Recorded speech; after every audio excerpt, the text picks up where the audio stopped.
जय श्री कृष्णा। पहला पॉइंट है बड़ा सूक्ष्म है, समझ लेना। इस संसार में कुछ भी स्थायी नहीं है। समझ लो, जिंदगी में कोई भी वस्तु कहीं भी स्थायी नहीं है। दूसरा पॉइंट सबसे महत्वपूर्ण है, कर्म किए जाओ, पार्थ फल की इच्छा मत करो। भगवान ने पूरे महाभारत काल के अंदर, खासकर जब भगवत गीता का चैप्टर चल रहा था उस टाइम पर, हमेशा एक ही पॉइंट को पकड़े रखा, हे पार्थ तुम कर्म करो, तुम्हें इस चीज़ के बारे में नहीं सोचना कौन जीतेगा कौन हारेगा। तो आपके हाथ में सिर्फ कर्म है, फल तो किसी और के हाथ में है।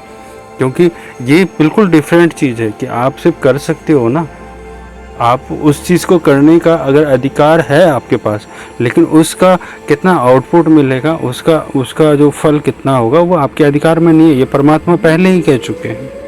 अब कोई खूब अच्छे से सुदृढ़ तरीके से करो, अच्छा फल मिलेगा। नेक्स्ट पॉइंट ये आता है, व्यक्ति या जीव का कर्म ही उसके भाग्य का निर्माण करता है।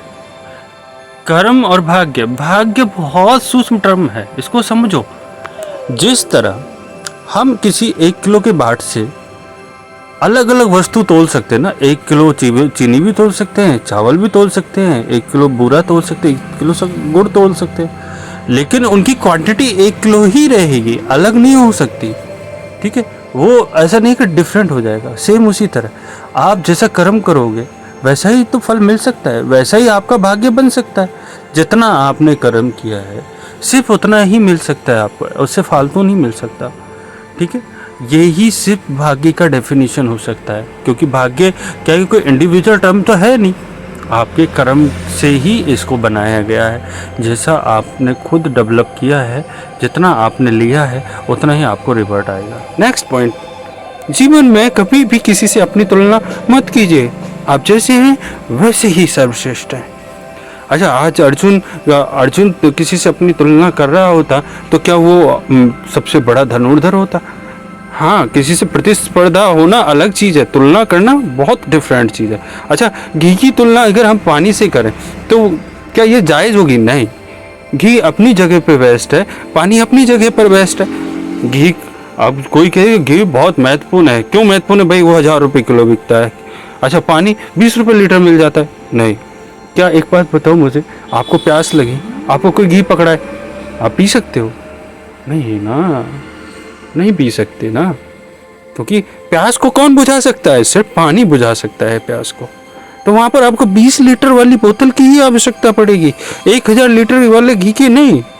उसी तरह हर इंसान अपनी जगह पे बेस्ट है, कभी अपनी तुलना ना करो।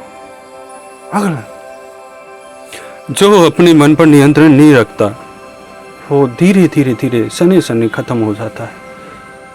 एक वक्त था, उसको लगा कि मैं वृंदावन चला जाऊं और भगवान कृष्ण की, राधा की भक्ति करूं, लेकिन समय बीतता गया। मन कभी कहता है कि बच्चों को छोड़कर नहीं जाऊं, मन कभी कहता है कि द्वारका चला जाऊं, मन कहता है कि कभी गोवर्धन चला जाऊं, और ये मन के इधर उधर भटकावे में वो कभी वृंदावन नहीं पहुंच पाया।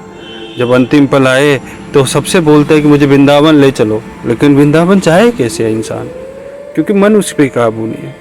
आपने जो ठान लिया वो आपका मन बनना चाहिए, ये नहीं कि मन आपको डुला रहा है। नहीं, आपको खुद को मजबूत बनाना है।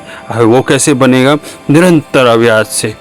आपको करना है, गलत है या सही है, अगर उसको गलत है तो छोड़ दो, मन को खत्म करो।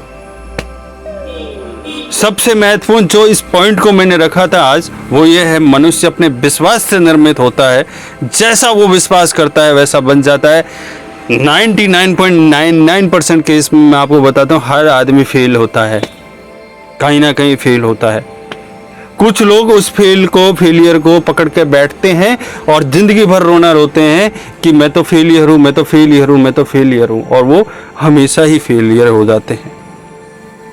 और कुछ लोग कहते हैं कि नहीं मैं कर सकता हूँ, I will do it, bounce back करते हैं। और जो वो लोग बाउंस बैक करते हैं वो हमेशा जीतते हैं, जिनके अंदर विश्वास होता है कि मैं कुछ कर सकता हूँ, मैं बड़ा कर सकता हूँ, मैं जीत सकता हूँ।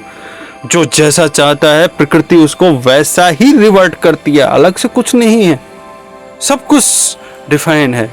तुम कुछ नहीं कर रहे हो, सब हो रहा है। खत्म करता हूँ सर, जय श्री कृष्ण और धन्यवाद।